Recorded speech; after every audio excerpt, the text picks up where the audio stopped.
Bienvenue à tous dans ce flash. Le président Alassane Ouattara a animé son dernier meeting hier à Daloa. Il a invité les populations au pardon et à la réconciliation. Le chef de l'État a fait le point des réalisations. Plus de 61 milliards investis dans la région du Haut-Sassandra. Dans l'après-midi d'hier, il y a eu un conseil des ministres pour faire l'état des lieux des travaux effectués.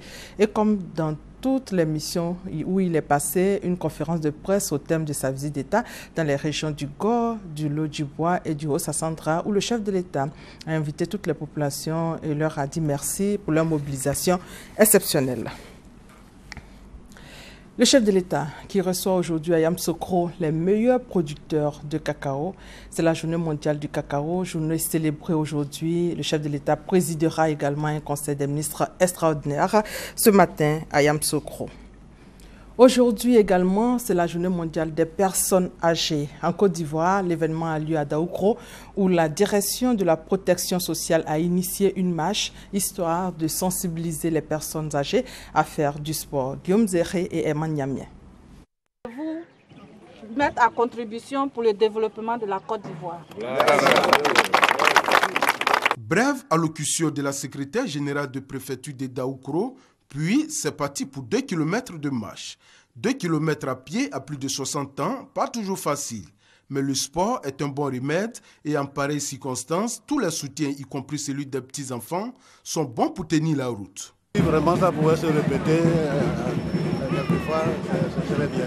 On ira jusqu'au bout. Aller jusqu'au bout et après une trentaine de minutes, nos seniors sont à destination. La place Henri Konabédié. Ici, étirement et mouvement gymnique à même de faire mentir l'artiste.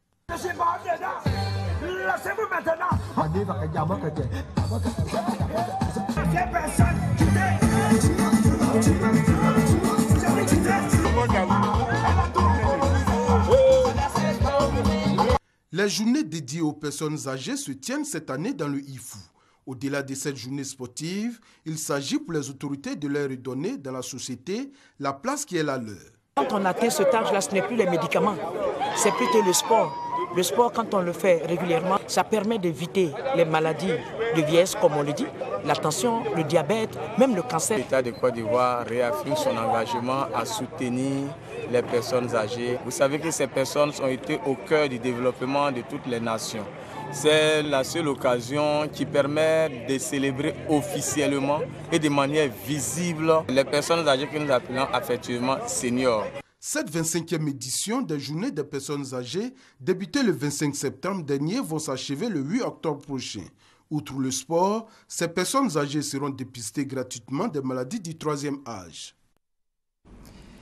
Autre image, Afrexim Bank est désormais piloté par le Nigérian Bénédicte Orama. Il succède à l'Ivoirien Jean-Louis Ekra.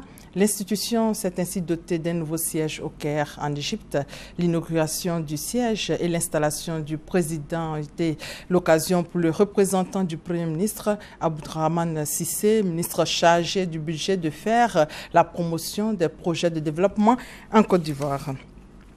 Hors de nos frontières, le gouvernement burkinabé a annoncé mercredi que le général Gilbert Diendéré se trouve actuellement dans une ambassade. Des négociations sont en cours afin qu'il soit remis aux autorités. Le nouveau Burkina est en marche, a quant à lui déclaré Michel Kafando.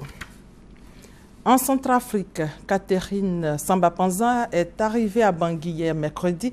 Elle avait quitté New York la veille en raison des troubles que connaît la capitale centrafricaine. Peu après son arrivée, la présidente de la transition a dénoncé la nature politique des événements. Catherine Samba-Panza dénonce une tentative de coup d'État dans son pays. Et c'est la fin de ce flash. On se retrouve à 13 h. Merci de votre fidélité.